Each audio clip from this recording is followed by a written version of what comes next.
KaraokeBooks. The Scarlet Letter. Nathaniel Hawthorne. Audiobook. Chapter 6. Pearl.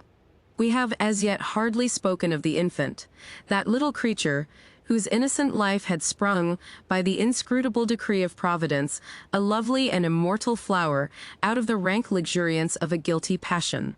How strange it seemed to the sad woman, as she watched the growth, and the beauty that became every day more brilliant, and the intelligence that threw its quivering sunshine over the tiny features of this child. Her Pearl, for so had Hester called her, not as a name expressive of her aspect, which had nothing of the calm, white, unimpassioned luster that would be indicated by the comparison. But she named the infant Pearl as being of great price, purchased with all she had, her mother's only treasure. How strange indeed! Man had marked this woman's sin by a scarlet letter, which had such potent and disastrous efficacy that no human sympathy could reach her, save it were sinful like herself.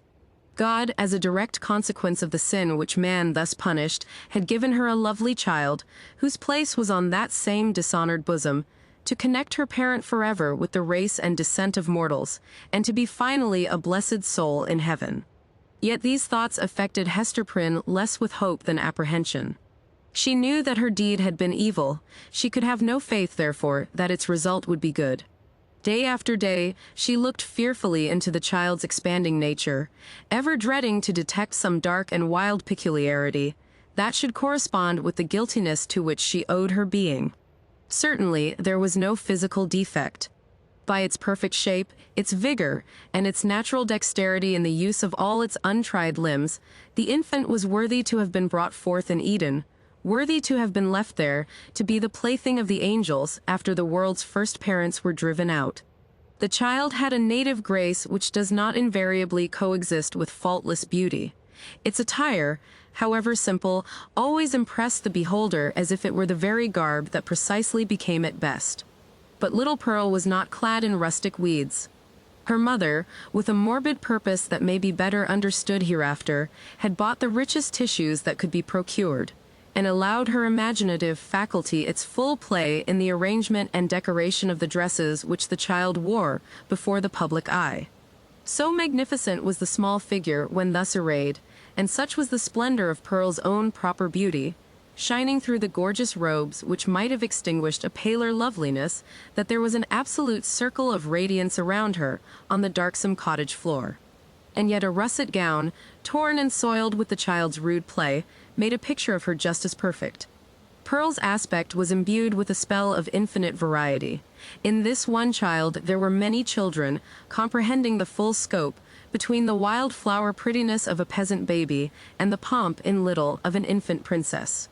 Throughout all, however, there was a trait of passion, a certain depth of hue, which she never lost, and if, in any of her changes, she had grown fainter or paler, she would have ceased to be herself. It would have been no longer Pearl. This outward mutability indicated, and did not more than fairly express, the various properties of her inner life. Her nature appeared to possess depth too, as well as variety, but, or else Hester's fears deceived her, it lacked reference and adaptation to the world into which she was born. The child could not be made amenable to rules.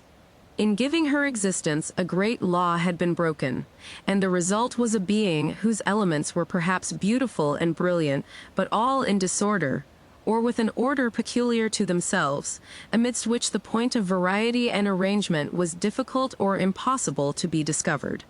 Hester could only account for the child's character, and even then most vaguely and imperfectly, by recalling what she herself had been, during that momentous period while Pearl was imbibing her soul from the spiritual world, and her bodily frame from its material of earth. The mother's impassioned state had been the medium through which were transmitted to the unborn infant the rays of its moral life, and however white and clear originally, they had taken the deep stains of crimson and gold, the fiery luster, the black shadow, and the untempered light of the intervening substance. Above all, the warfare of Hester's spirit at that epoch was perpetuated in Pearl. She could recognize her wild, desperate, defiant mood, the flightiness of her temper, and even some of the very cloud shapes of gloom and despondency that had brooded in her heart. They were now illuminated by the morning radiance of a young child's disposition, but, later in the day of earthly existence, might be prolific of the storm and whirlwind. The discipline of the family in those days was of a far more rigid kind than now. The frown, the harsh rebuke, the frequent application of the rod enjoined by scriptural authority were used, not merely in the way of punishment for actual offenses, but as a wholesome regimen for the growth and promotion of all childish virtues. Hester Prynne, nevertheless, the lonely mother of this one child, ran little risk of erring on the side of undue severity. Mindful, however, of her own errors and misfortunes, she early sought to impose a tender but strict control over the infant immortality that was committed to her charge. But the task was beyond her skill. After testing both smiles and frowns, and proving that neither mode of treatment possessed any calculable influence, Hester was ultimately compelled to stand aside and permit the child to be swayed by her own impulses. Physical compulsion or restraint was effectual, of course, while it lasted. As to any other kind of discipline, whether addressed to her mind or heart, little Pearl might or might not be within its reach, in accordance with the caprice that ruled the moment.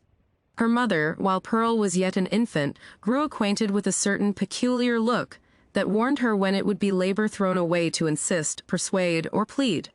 It was a look so intelligent, yet inexplicable, so perverse, sometimes so malicious, but generally accompanied by a wild flow of spirits, that Hester could not help questioning at such moments whether Pearl was a human child.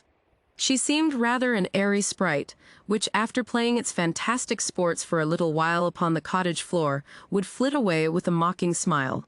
Whenever that look appeared in her wild, bright, deeply black eyes, it invested her with a strange remoteness and intangibility.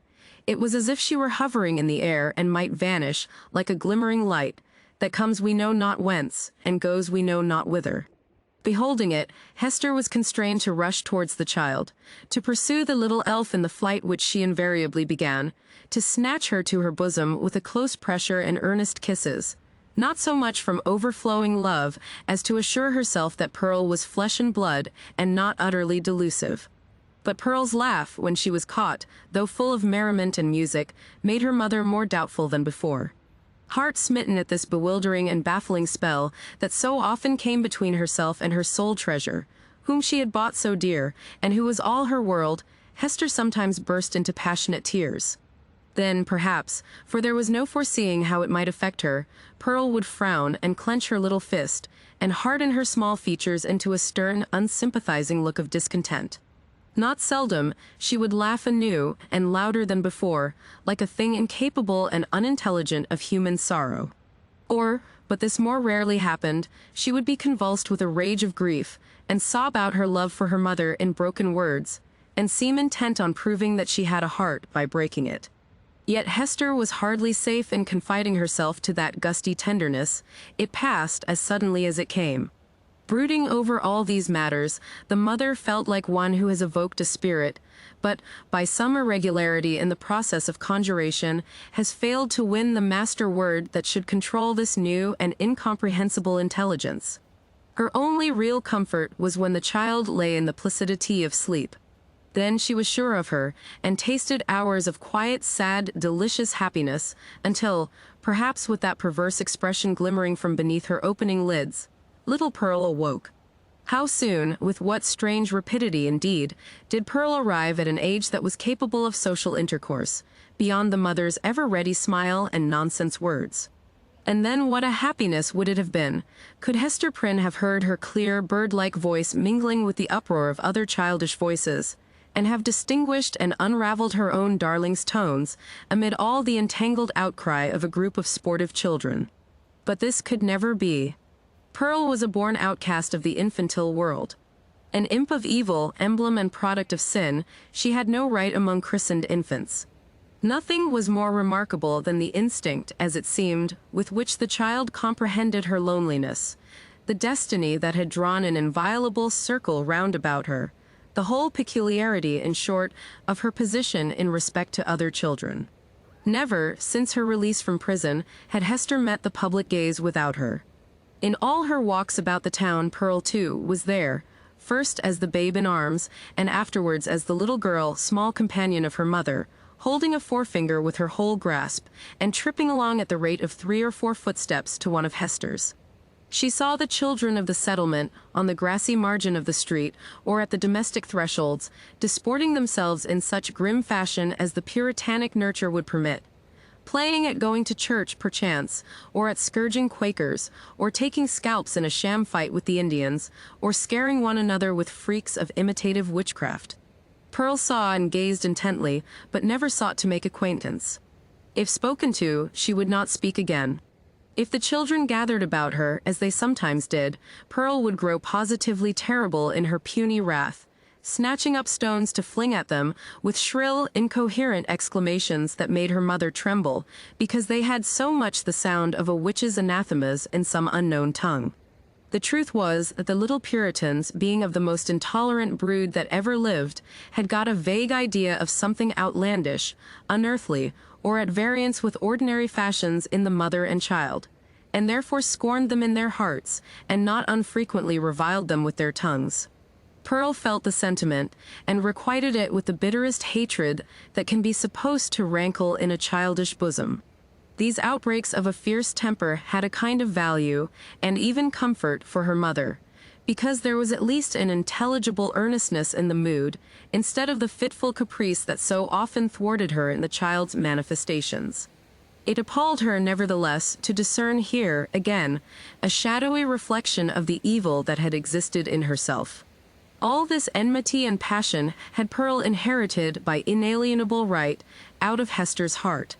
Mother and daughter stood together in the same circle of seclusion from human society, and in the nature of the child seemed to be perpetuated those unquiet elements that had distracted Hester Prynne before Pearl's birth, but had since begun to be soothed away by the softening influences of maternity.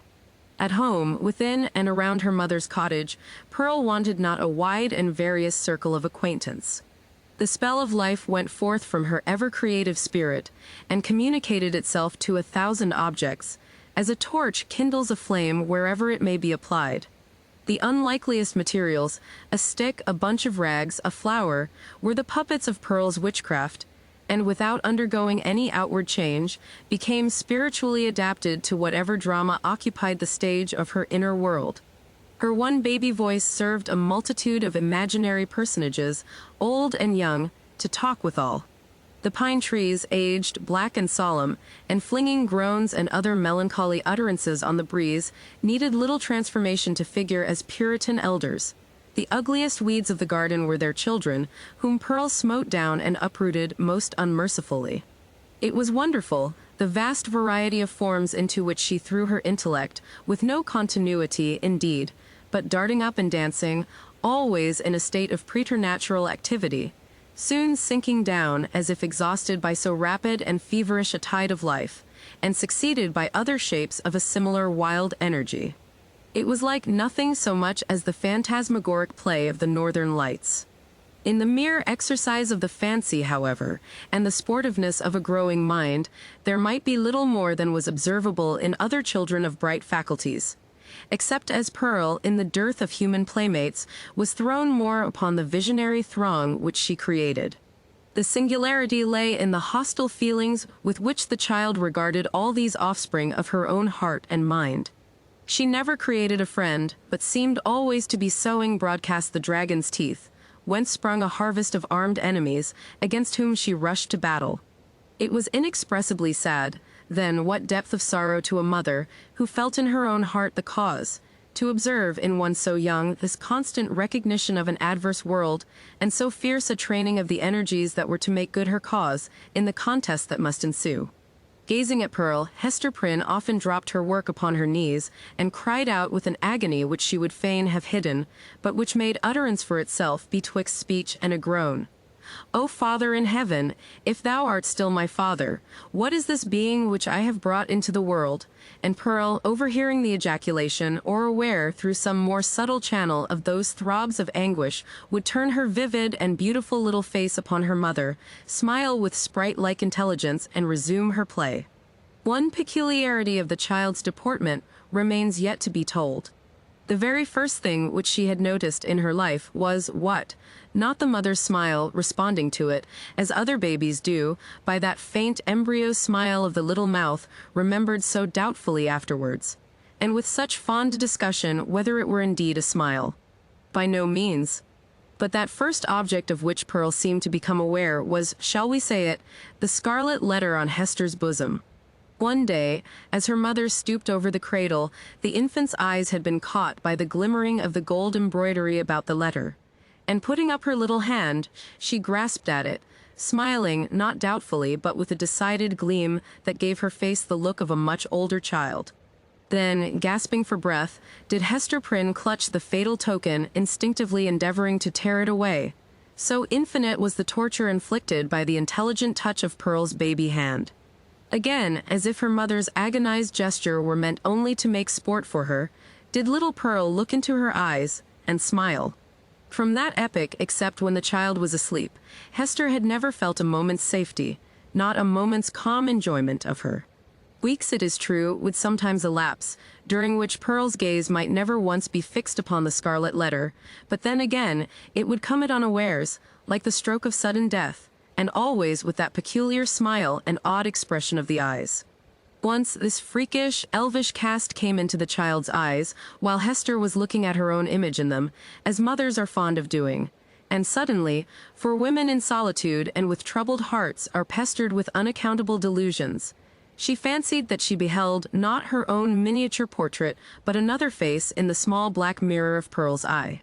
It was a face fiend-like, full of smiling malice, yet bearing the semblance of features that she had known full well, though seldom with a smile, and never with malice in them. It was as if an evil spirit possessed the child, and had just then peeped forth in mockery. Many a time afterwards had Hester been tortured, though less vividly, by the same illusion.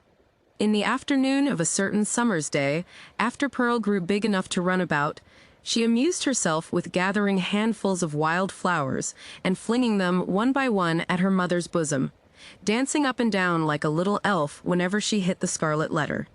Hester's first motion had been to cover her bosom with her clasped hands. But whether from pride or resignation, or feeling that her penance might best be wrought out by this unutterable pain, she resisted the impulse and sat erect, pale as death, looking sadly into little Pearl's wild eyes. Still came the battery of flowers, almost invariably hitting the mark, and covering the mother's breast with hurts for which she could find no balm in this world, nor knew how to seek it in another. At last, her shot being all expended, the child stood still and gazed at Hester, with that little laughing image of a fiend peeping out, or whether it peeped or no, her mother so imagined it, from the unsearchable abyss of her black eyes. "Child, what art thou?" cried the mother. "Oh, I am your little Pearl," answered the child. But while she said it, Pearl laughed, and began to dance up and down with the humorsome gesticulation of a little imp, whose next freak might be to fly up the chimney. "Art thou my child, in very truth?" asked Hester.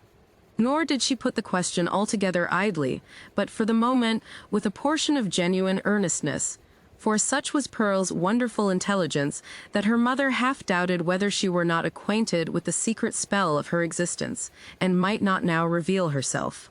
"Yes, I am little Pearl," repeated the child, continuing her antics. "Thou art not my child." "Thou art no Pearl of mine," said the mother, half playfully, for it was often the case that a sportive impulse came over her in the midst of her deepest suffering.